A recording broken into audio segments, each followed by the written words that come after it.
It was a hot summer afternoon when the big black limousine came to a sudden stop on a lonely road just outside the city. The car, polished and shining like a jewel, looked out of place, standing still in the dusty heat.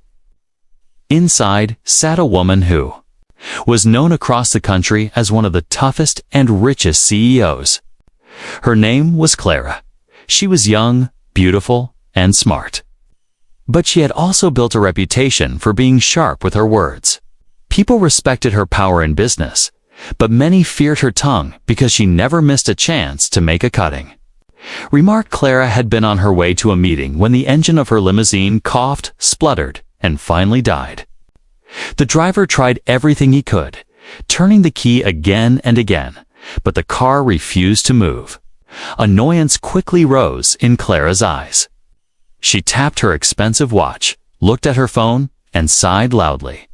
"Unbelievable," she muttered, her voice carrying the tone of someone who was not used to waiting for anything or anyone.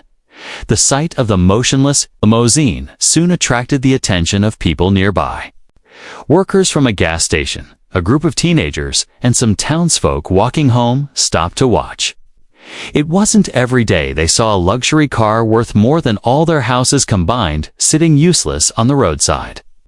Whispers spread quickly. "That's Clara, the CEO," someone said. "She owns half the companies in the city."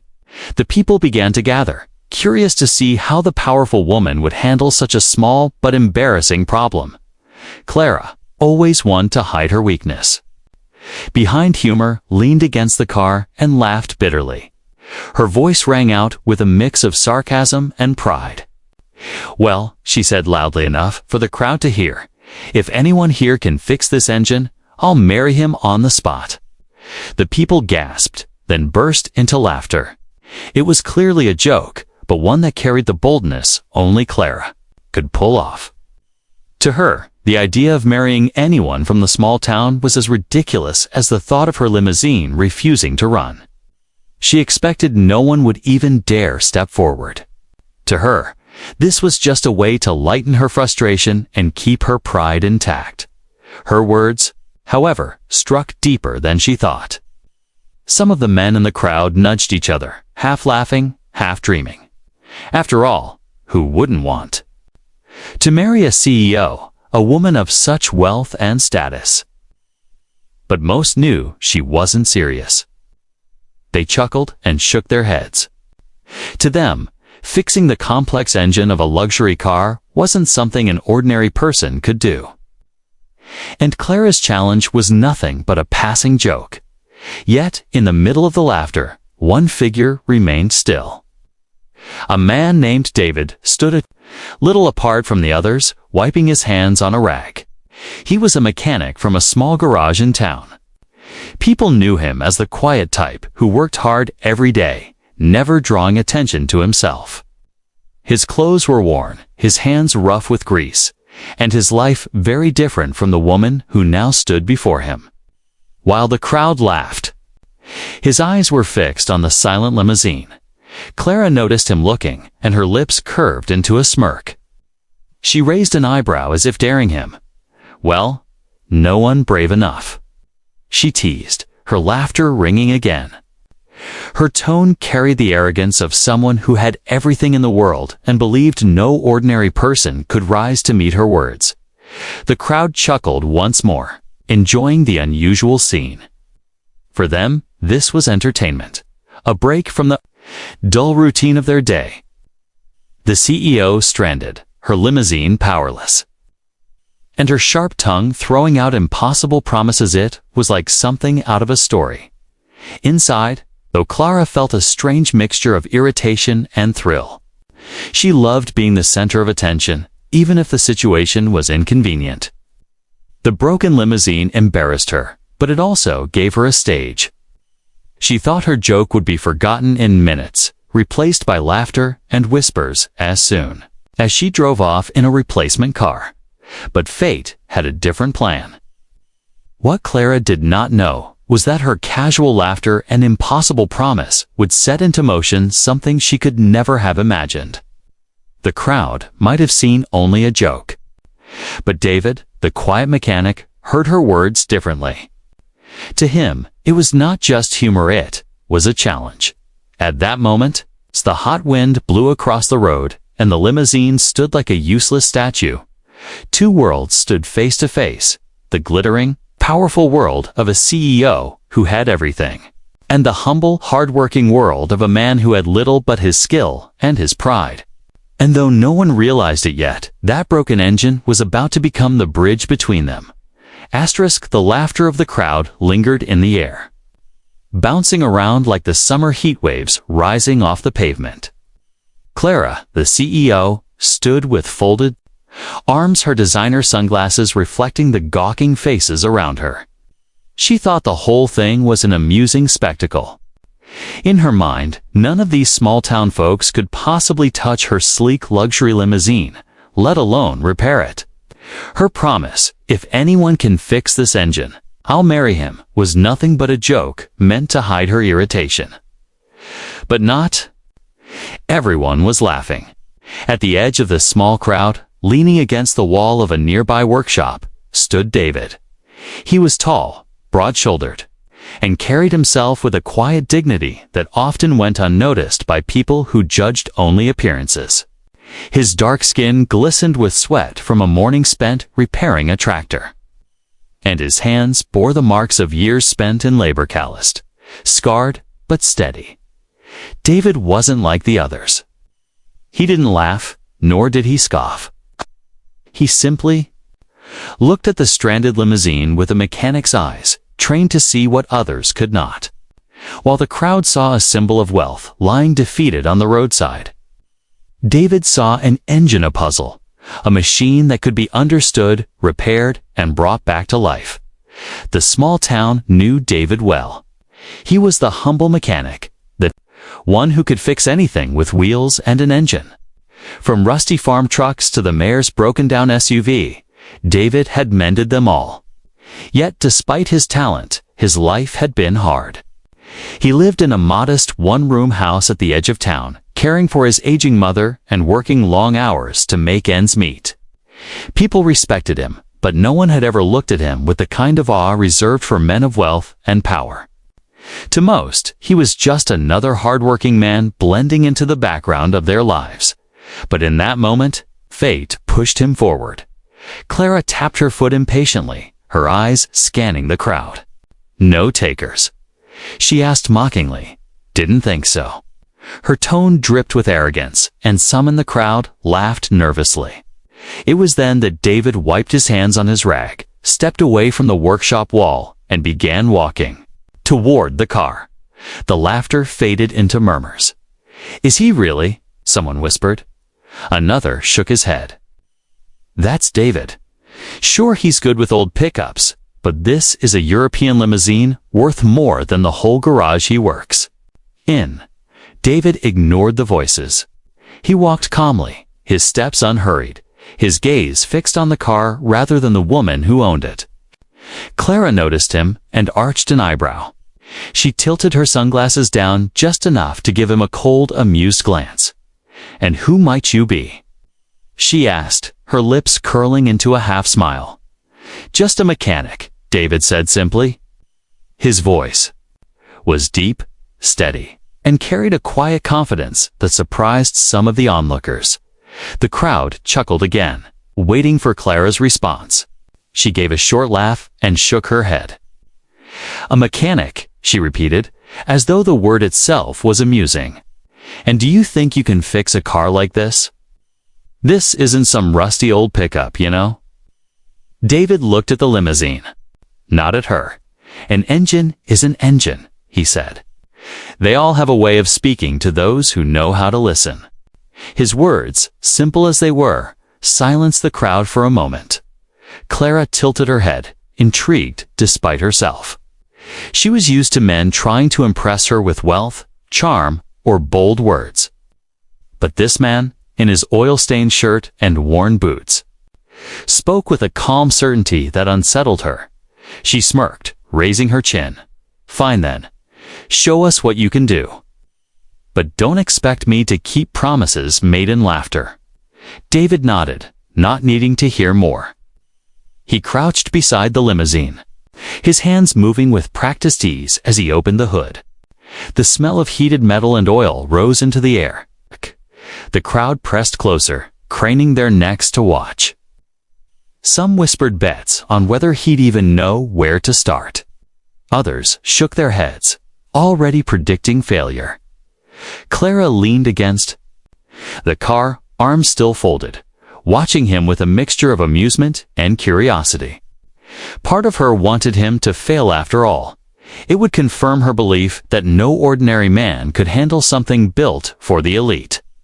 But another part, a quieter part she barely admitted to herself, wanted to see what would happen if he succeeded. David blocked out the noise around him. For him, the world faded until only the engine existed. He listened to the silence of the machine, noting the faint smell of burnt wiring, the loose connections hidden beneath polished surfaces. His rough hands moved carefully, gently, like a surgeon as he traced the problem. To him, it wasn't just metal and wires. It was a challenge, and challenges were his companions in life. Minutes ticked by, each one stretching longer in the summer heat. The crowd grew restless, whispering and shifting, but David remained calm. His brow furrowed as he worked, and a faint hum left his lips, a habit he had when he concentrated deeply. Clara, despite herself, found her eyes drawn to him. There was something strange about the way he moved, not with the clumsy eagerness of someone desperate to prove themselves, but with the steady patience of a man who already knew his worth. His confidence wasn't loud. It was quiet, steady, almost unshakable. For the first time in a long while, she felt something she rarely felt in the presence of men. Curiosity mixed with respect. Finally, David straightened up, wiped his forehead, and closed the hood with a firm click. The crowd hushed instantly, all eyes fixed on him. Clara pushed off the car, her voice laced with mockery. "Well, Mr. Mechanic," she said, "is it fixed? Or should I call a tow truck to take this beauty back to the city where it belongs?" David didn't answer. Instead, he gave a small nod to the driver and gestured toward the ignition. The driver, uncertain, slid into the seat, turned the key, and the silence was shattered by the deep, powerful roar of the engine. The limousine came back to life, humming with strength as though it had never stopped at all. The crowd erupted in gasps and cheers, some clapping, some laughing in disbelief. Clara's smile froze. Her sunglasses slipped slightly down her nose. As her eyes widened in shock, she looked at David, really looked at him for the first time. In that single moment, the balance shifted. What began as a joke had turned into something far more serious. And though Clara didn't know it yet, this quiet mechanic had just done more than fix her car. He had opened a door into her world that neither of them could ever close again. The roar of the limousine's engine silenced the street. For a few moments, time itself seemed to pause. The same crowd that had laughed at David now stood in awe, staring at the machine that only seconds ago had been lifeless. Its steady hum filled the air like music. A sound that meant one thing: he had done it. The driver blinked in disbelief, his hands gripping the wheel as if afraid it might stop again. He pressed the accelerator lightly, and the engine responded. Smoothly, strong, and alive. It's fixed," he stammered, his voice carrying the shock that everyone else felt. The crowd broke into applause, cheers rising like waves. Some clapped David on the back, others shouted words of praise. Men who had doubted him nodded with respect, and women smiled with a spark of admiration. For them, this was not just about a car. It was about seeing a man rise above everyone's expectations. But while the crowd celebrated, Clara stood motionless. Her lips, usually quick to form witty remarks, parted slightly, though no words came. For the first time in years, she was speechless. She had expected failure, expected this humble mechanic to fumble, to be embarrassed, to retreat into the shadows where he belonged. Instead, he had proven her wrong in front of everyone. Her pride bristled. Clara was a woman used to being in control, to setting the rules of the game and watching others scramble to play by them. Yet this man hadn't tried to impress her with grand words or desperate attempts at attention. He hadn't even seemed to care about her sarcastic challenge. He had simply looked at her broken limousine, fixed it, and stepped back as if it were nothing. That, more than anything, unsettled her. David, meanwhile, wiped his hands with his rag, his expression calm. He didn't bask in the cheers or boast about his success. Instead, he gave a small nod to the driver and murmured, "She should run fine now. Just keep an eye on the wiring." Luxury cars often hide simple flaws under all that shine. The humility in his tone contrasted sharply with the arrogance in Clara's earlier laughter. He had performed a miracle in the eyes of the crowd, yet he acted as though it were just another day's work. Clara finally found her voice.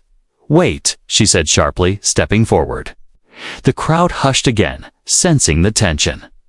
She took off her sunglasses and studied David openly now, her sharp eyes scanning him as if he were a business deal she couldn't quite figure out.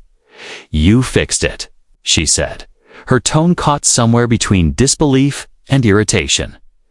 David looked at her, his gaze steady but respectful. "Yes," he replied simply. Clara's lips curved into a half-smile, though it didn't reach her eyes. "And what do you expect now?" she asked. "A reward? Money? A job in the city?" Her voice carried the weight of someone used to being asked for favors the moment they displayed kindness. David shook his head. "I expect nothing," he said quietly. "You had a problem. I fixed it. That's all." The words hung in the air like a challenge of their own. The crowd murmured, exchanging glances. Many had seen wealthy people before, but never someone who spoke to them more to her without greed in their tone. Clara tilted her head, studying him. "Nothing? Not even my promise." She said the last word with a mocking lilt, reminding everyone of her earlier joke. "If anyone can fix this engine, I'll marry him." The crowd chuckled nervously, waiting to see how David would respond. David's eyes didn't waver. "I don't need a promise made in laughter," he replied. His voice was calm, but there was a firmness in it that silenced the giggles. For the first time, Clara felt her cheeks warm. She was not a woman who blushed easily, but something about his words struck her. She was used to people clinging to her every phrase, treating her jokes as opportunities to gain favor. But this man, this mechanic, with oil-stained hands and no wealth to his name, dismissed her careless words as though her status meant nothing. It was both infuriating and intriguing. The crowd, sensing the unusual moment, began to disperse slowly, though many lingered at a distance, whispering. Clara, however, did not move. She continued to watch David as though trying to understand him. He should have been eager, she thought. He should have been grateful to even stand near her, let alone speak to her. Instead, he treated her like he would anyone else. "Tell me something," she said suddenly, her tone softer but still edged with curiosity. "How did you know what was wrong? Even trained mechanics in the city struggle with these kinds of engines." David gave a faint smile, the kind that reached his eyes just enough to soften his face. "Engines talk if you listen carefully," he said. "It doesn't matter how expensive or shiny they are. The basics are always the same. Sometimes people make things more complicated than they need to be."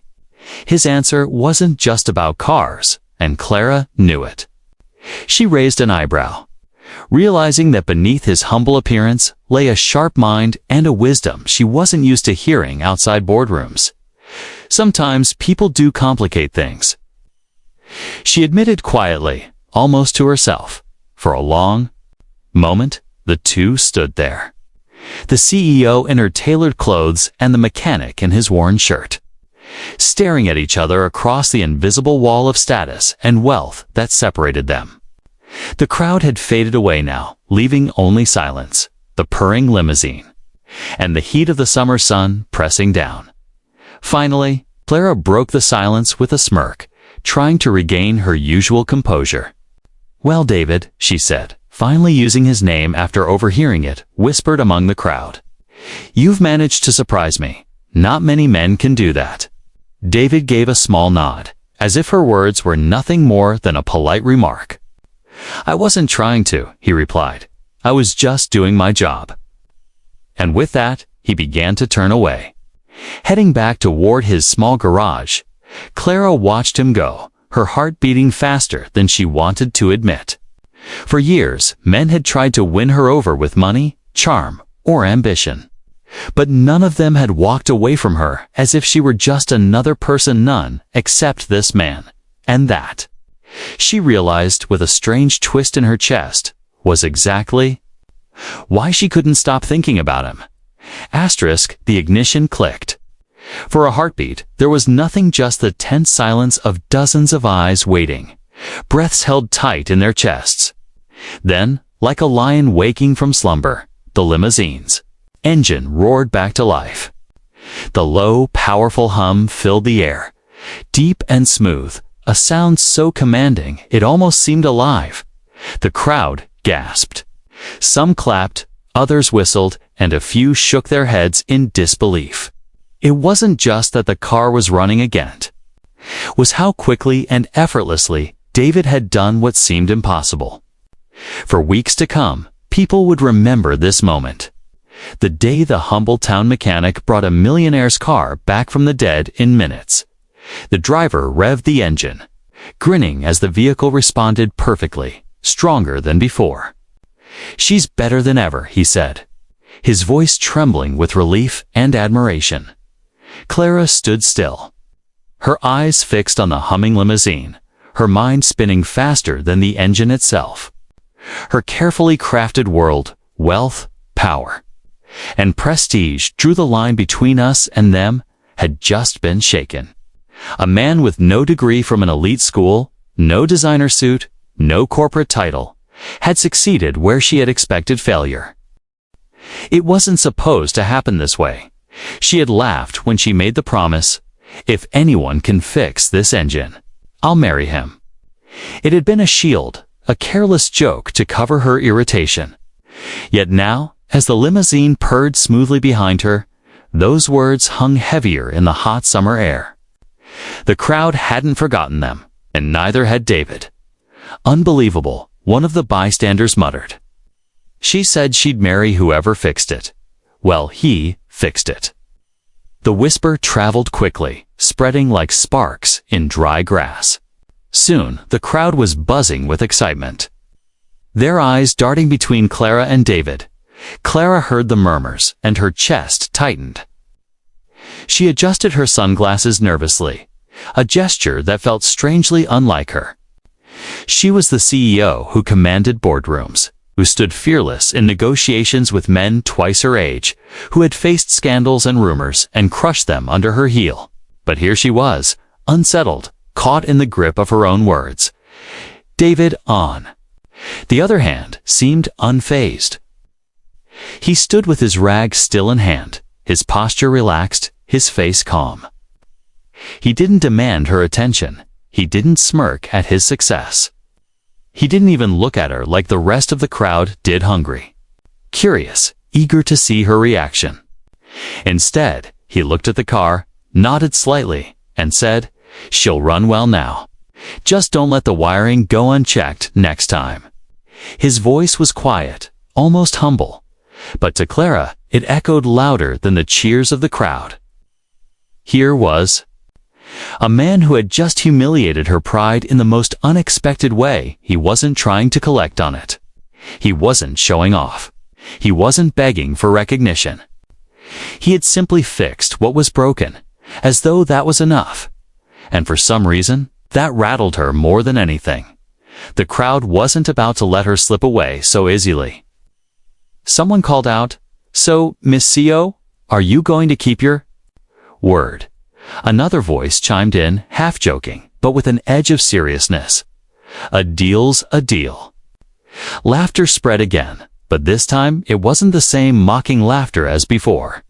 It was laughter charged with curiosity, with the thrill of watching a powerful woman cornered by her own challenge. Every eye turned to Clara, waiting. Her jaw tightened. For a split second, she thought about dismissing it all with a wave of her hand. She could say it was a joke, that she hadn't meant it, that billionaires don't marry mechanics from small towns. That would have been easy. That would have been her usual style. But then she looked at David. He wasn't looking at her. He wasn't even listening to the whispers of the crowd. Ari had turned slightly away, already folding his rag and preparing to leave as though none of this mattered to him. And that, more than the running engine, left Clara speechless. Most men, she knew, would have been standing taller than ever, demanding attention, soaking in the spotlight, waiting for her to acknowledge them. But David acted as if fixing her car was the most natural thing in the world. No different from fixing a farmer's tractor or a delivery van. Clara's lips parted, but no words came out. For a woman who always had something clever to say, this silence was foreign, almost frightening. "Miss Clara," someone pressed. "What about your promise?" She turned slowly back to the crowd, her sharp eyes sweeping over them. For the first time in years, she didn't know what to say. To admit defeat, impossible. To honor her words, ridiculous. And yet, to dismiss them outright felt hollow. Finally, she forced a smirk, though it felt weaker than usual. "Promises. Made in laughter," she said, her voice carrying more force than she felt, "are not promises to keep." The crowd gave a mixture of laughs and groans, some disappointed, others relieved. A few shook their heads, muttering that the rich always had a way of slipping out of things. Clara ignored them, but inside, her chest tightened again. David glanced back at her, just for a moment. Their eyes met, hers sharp, defensive, his steady, unreadable. He gave the faintest nod, as though to say he understood, then turned fully away and began to walk back toward his garage. The crowd slowly dispersed, the heat of the afternoon pressing down once more. The limousine, alive and ready, stood as a silent witness to what had just happened. Clara slipped into the back seat, the leather cool against her skin. But as the driver pulled onto the road, she found herself staring out the tinted window, watching David grow smaller in the distance. She told herself it was nothing, that he was just a mechanic who had done his job, that her life, her world, her rules would remain untouched. But deep inside, something had shifted. She couldn't explain it, couldn't even admit it to herself. Yet, as the limousine sped away, Clara realized with a strange and unwelcome certainty, this was not the last time she would think about the man who had fixed her engine without ever asking for her thanks. That night, Clara sat alone in her penthouse apartment overlooking the glittering skyline of the city. From the floor-to-ceiling windows, she could see the towers glowing like jewels, their glass reflecting the endless current of wealth and power she had built her life around. It was everything she had ever wanted, so she had always told herself. Success, influence, luxury. She had them all. And yet, for the first time in years, none of it felt enough. Her limousine was parked safely in the garage below, purring as perfectly as the day it had rolled out of the factory. The problem had been solved hours ago. She should have been satisfied. She should have dismissed the entire ordeal as a small inconvenience, a funny story to tell at her next board meeting. But instead, her thoughts kept circling back not to the car, not to the embarrassment of being stranded, but to the man who had fixed it. David, the name played in her mind like an unfamiliar tune she couldn't shake. She remembered the roughness of his hands, the calm way he had spoken, the absolute lack of neediness in his eyes. Most men she encountered were predictable. They saw her not as a woman, but as an opportunity. An opportunity for money, power, or status. They came dressed in designer suits, armed with flattering words, ready to impress. She could read their motives like lines on a page. But David had been different. He hadn't tried to impress her. He hadn't begged for a reward. He hadn't even cared for her attention. Instead, he had fixed her car as though it were nothing more than another machine, another problem to solve. And when she had dismissed her promise, when she had brushed aside the joke that had set everything in motion, he hadn't protested or demanded. He had simply nodded and walked away. That, more than anything, gnawed at her. Clara poured herself a glass of wine and sank into her leather armchair, replaying the scene in her mind. She could still hear the roar of the engine, still see the crowd cheering, still feel the way her heart had stumbled in her chest when the impossible became reality. She remembered the look in his eyes when he told her he expected nothing. There had been no resentment, no pleading, just honesty. It unsettled her. For years, Clara had built walls around herself. As a female CEO in a world dominated by men, she had been forced to be sharp, guarded, and unyielding. Every day was a battle to prove her worth, to silence doubters, to command respect. She had succeeded, though. She had more than succeeded, but in the process, she had grown accustomed to people wearing masks around her. Everyone wanted something, and everyone acted to get it. David had worn no mask. That raw authenticity was something she hadn't realized she was missing until she saw it. It was as if he had held up a mirror, showing her how artificial her own world had become. She sipped her wine and frowned, irritated at herself. Why was she thinking about him at all? He was a mechanic, a small-town man. He lived in Greece and dust, far removed from the skyscrapers and boardrooms of her reality. What did he have to do with her life? Nothing. Absolutely nothing. And yet, she remembered the way the crowd had looked at him. With respect, with admiration. With a kind of warmth no amount of money could buy. Clara, for all her wealth, rarely saw those looks directed at her. When people looked at her, they saw power. They saw fear. They saw opportunity. But David? He had earned something else entirely. Genuine respect. She set her glass down and rubbed her temples, feeling the beginnings of a headache.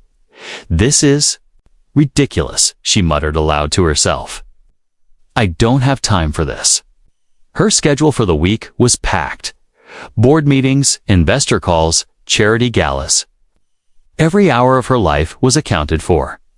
And yet, when she closed her eyes, she didn't see the polished smiles of shareholders or the glitter of chandeliers. She saw a man in a worn shirt wiping his hands on a rag, walking away from her without a backward glance. Asterisk, that walk haunted. Her Clara was used to being pursued. Men chased her, colleagues begged for her approval.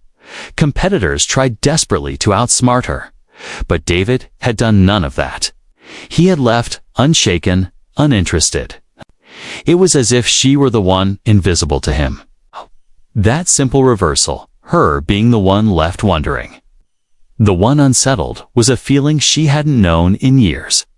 She rose from her chair and paced the room, her heels clicking against the marble floor. Part of her wanted to forget, to bury the memory under work and wealth.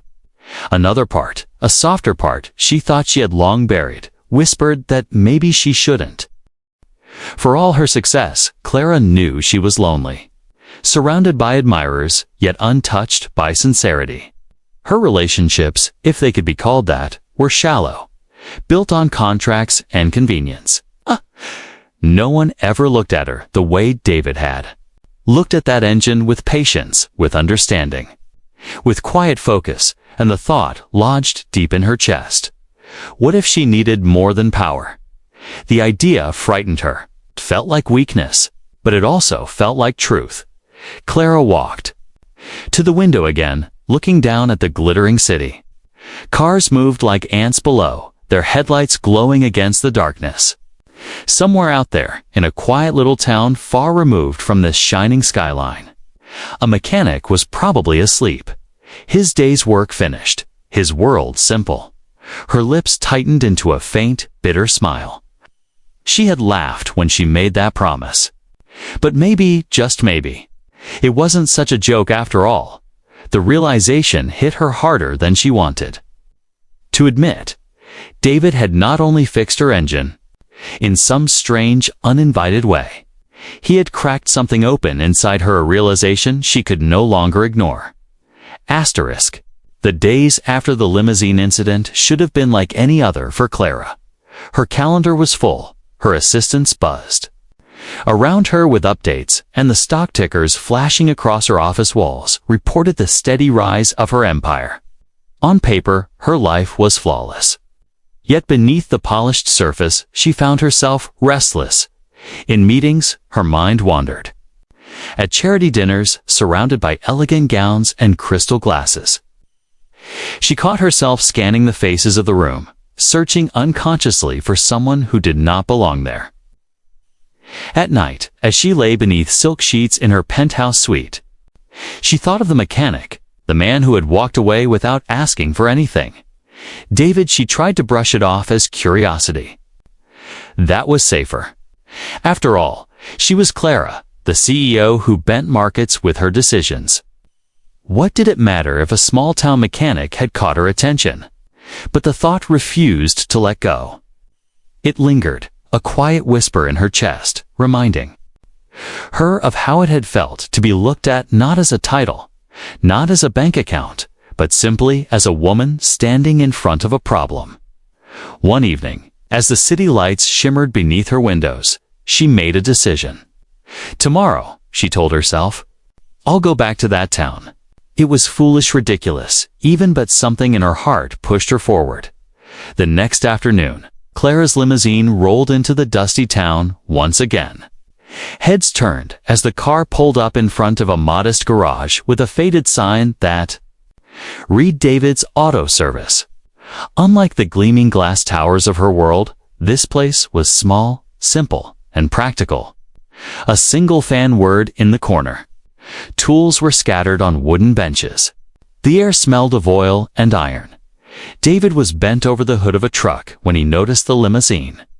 He straightened, wiping his hands on his rag, his brow furrowed in quiet surprise. She stepped out, dressed not in her usual armor of high fashion, but in a simpler outfit. Jeans, a blouse, and sunglasses she didn't really need. It wasn't humility, was an experiment.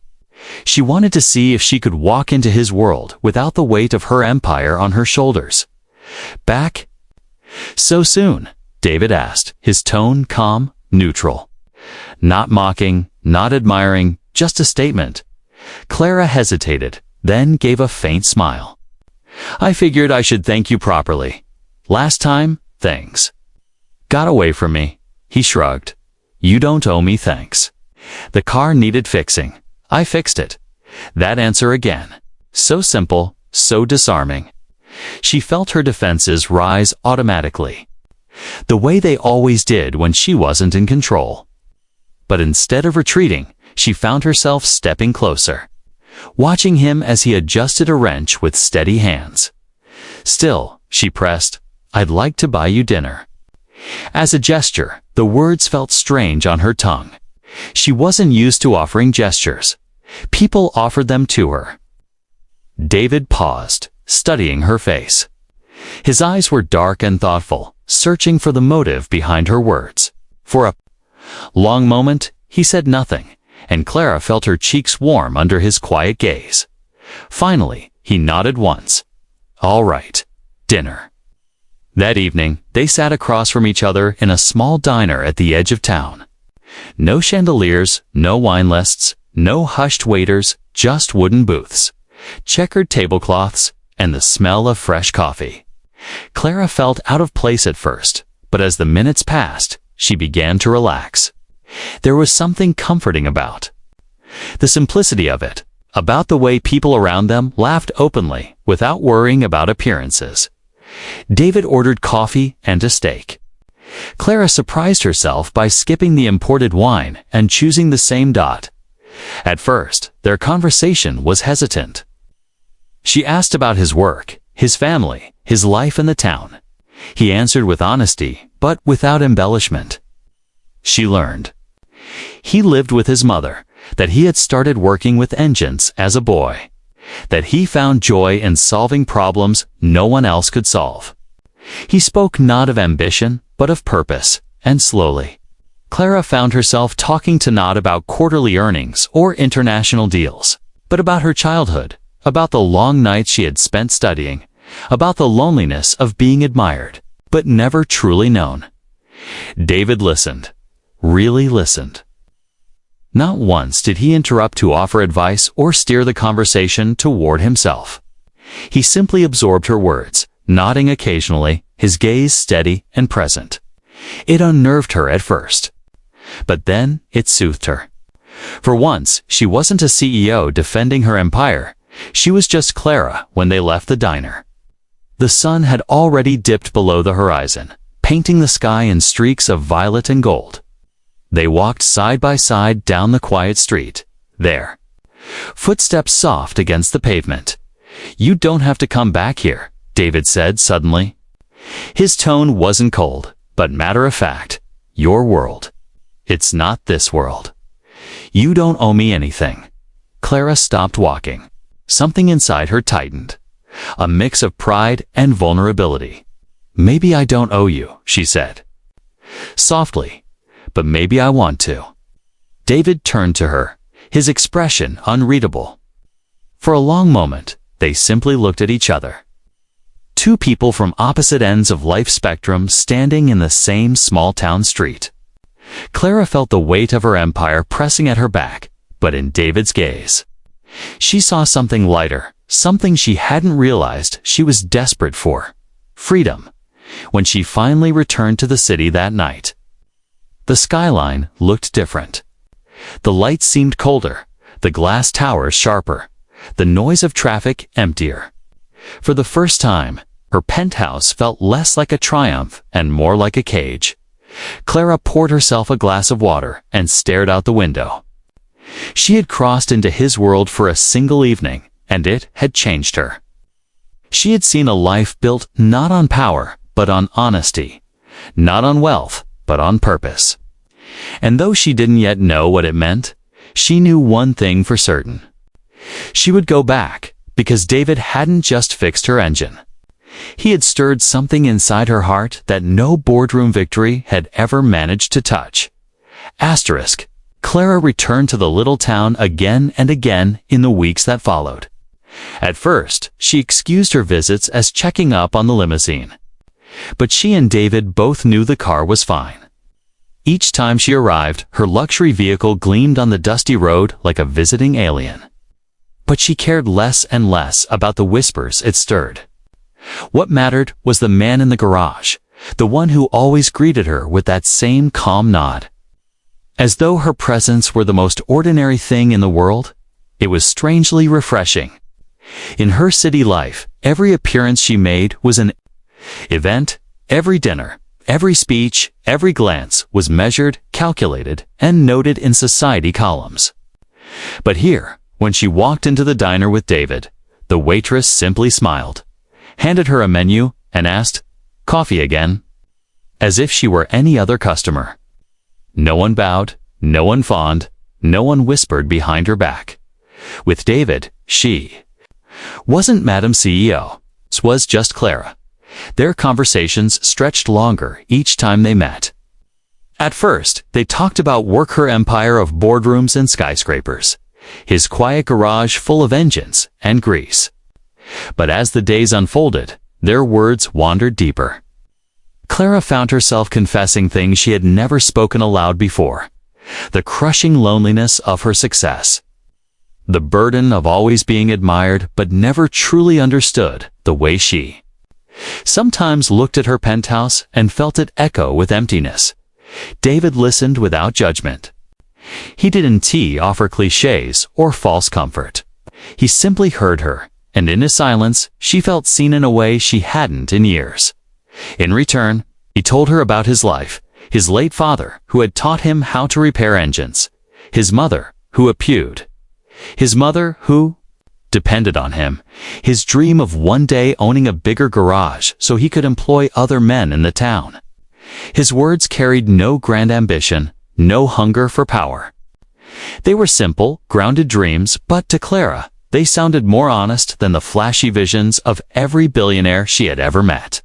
The first time they laughed together, really laughed, it caught Clara off guard. It was late evening, and they were sitting outside the garage, watching the sky fade into shades of orange and violet. A stray cat wandered past, eyeing David's sandwich. He tore off a piece and tossed it to the cat, who sniffed it before strutting away with disdain. "Even the cat doesn't want my cooking," David said dryly.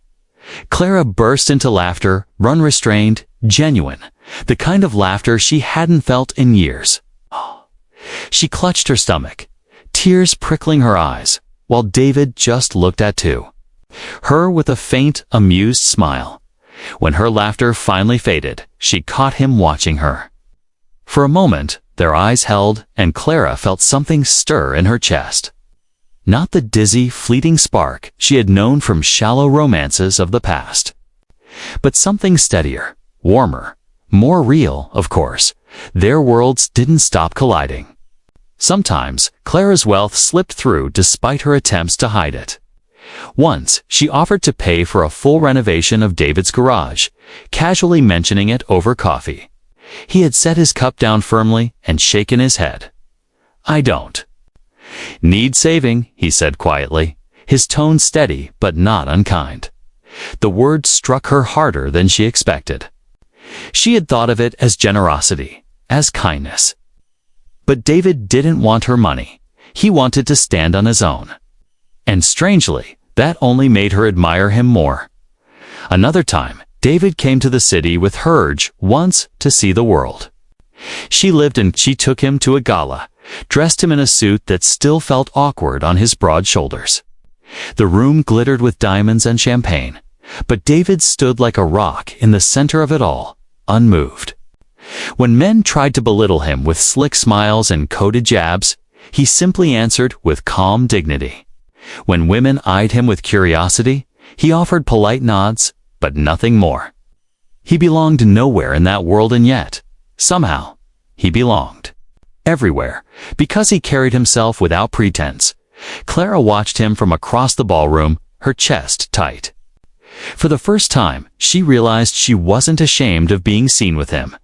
If anything, she was proud. His simplicity was a sharper weapon than all their pretenses combined. One night, as autumn leaves began to scatter the town streets, Clara and David walked along the riverbank. The air was cool, carrying the faint scent of pine. The water shimmered under the moonlight. "Do you ever wonder," Clara asked softly, "if we're too different?" David was silent for a moment, his eyes on the rippling water. Then he turned to her. "Different? Yes. But wrong for each other. No. Engines and people aren't so different. Sometimes two parts don't look like they should fit. But when they do, they make everything run smoother." Elliot's throat tightened. She wanted to respond, but words failed her. Instead, she reached for his hand. His palm was rough, calloused, a stark contrast to her manicured fingers. Yet, when their hands fit together, it felt right. Solid. They walked in silence after that, their joined hands saying what words could not. It was in these moments, in diners, in walks by the river, in quiet conversations, that Clara realized the depth of what was happening. She had spent her whole life chasing success, believing that love was either a weakness or a transaction. But with David, love wasn't loud or demanding. It was steady, patient, and deeply human. Her friends in the city would never understand. They would laugh, whisper, judge. But for the first time in her life, Clara didn't care. The woman who had once laughed at the idea of marrying a mechanic now found herself drawn to him more than she had ever been drawn to anyone in her world of wealth. Love had found her not in the polished halls of power, but in the most unlikely place, a small town.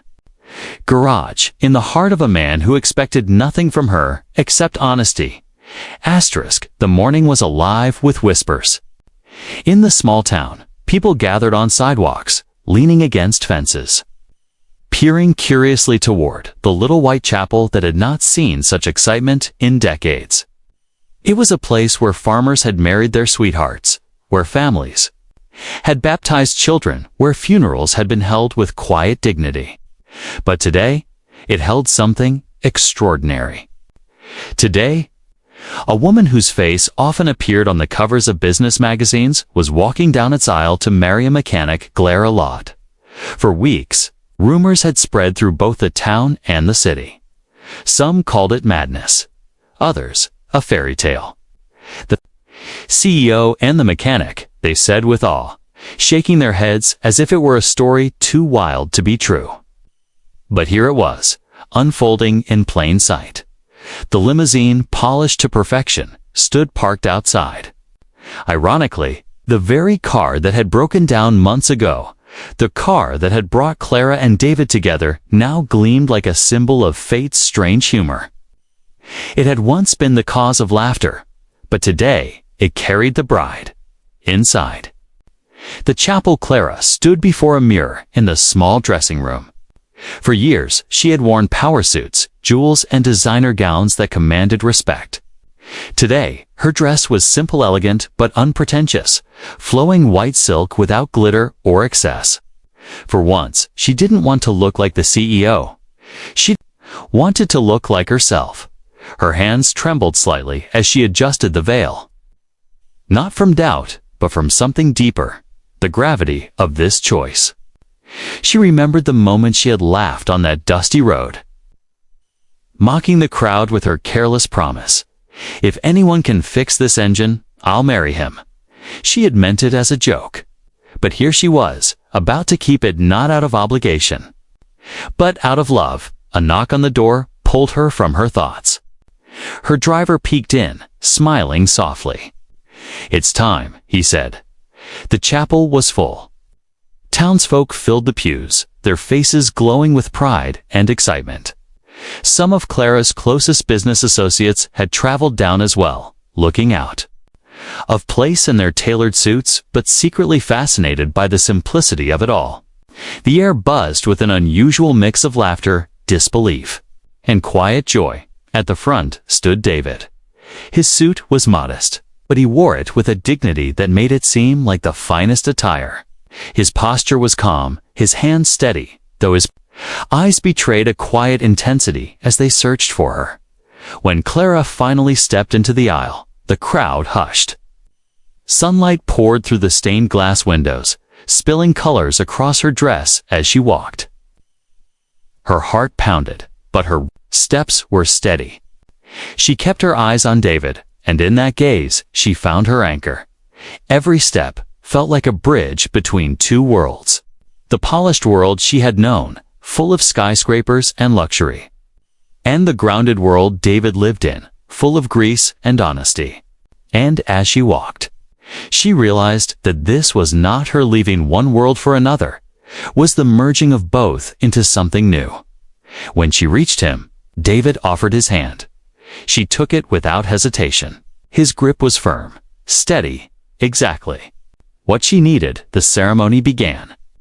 The pastor spoke words of tradition, of love and unity, of vows that bound not just hearts, but lives. Yet Clara barely heard him. Her mind was fixed on David, the man who had never asked for her wealth, who had never cared for her title, who had looked at her not as the CEO, but simply as Clara. When it came time for vows, Clara surprised even herself. She spoke from the heart, her voice steady but filled with emotion. "David," she began, "the first time we met, I laughed. I made a promise I never thought I'd keep. I thought of myself as untouchable, untouchable by laughter, by failure, and certainly by love. But then you fixed more than my car. You fixed something in me that I didn't know was broken. You reminded me that life isn't about power or pride, it's about honesty, respect, and love. Today, I stand here not because of a joke, but because of a truth. I want to spend the rest of my life with you." There were tears in the crowd. Even a few of her board members shifted uncomfortably. Unused to seeing their fearless CEO speak with such raw vulnerability, David's turn came. And he spoke in his quiet, steady way, but his words carried more weight than the most polished speeches. "Clara," he said, "I never expected you. I never thought my life would cross paths with someone like you. But when it did, I didn't see the CEO. I saw a woman strong, proud, stubborn, yes, but also kind, lonely, and human. I don't have wealth to give you. I don't have towers or empires. But I have my hands, my heart, and my promise to always stand with you, to never leave when things get hard, and to love you for who you are, not for what the world calls you." Silence filled the chapel for a long moment, broken only by sniffles and the creak of wooden pews. Then the pastor smiled and declared them husband and wife. When David kissed her, Clara felt the last of her walls crumble. It wasn't a kiss marked by show or performance. It wasn't a kiss meant to impress. It was simple, deep, and real, just like him. The crowd erupted in applause, cheers echoing off the chapel walls. Outside, sunlight bathed them as they stepped into the world as husband and wife. Children tossed flowers, townsfolk clapped, and Clara's limousine gleamed beside David's old truck parked proudly beside it. It's a picture of two worlds that had finally joined. As they stood together, Clara couldn't help but laugh. Not the sarcastic, sharp laugh of the woman who had once made a joke, but the free, joyful laugh of a woman who had found what she didn't even know she was searching for. David glanced at her, amused. "What's funny?" She wiped a tear from her cheek, just thinking about that day. "I told a crowd I'd marry the man who could fix my engine, and here we are." David's lips curved into a small, steady smile. "I guess some promises are worth keeping." Clara leaned against him, her heart full. For the first time in her life, she wasn't thinking about the next deal, the next victory, the next empire to conquer. For the first time, she was simply here, standing beside the man who had shown her that true strength wasn't found in power, but in love. And so, the promise made in laughter became a vow fulfilled in truth.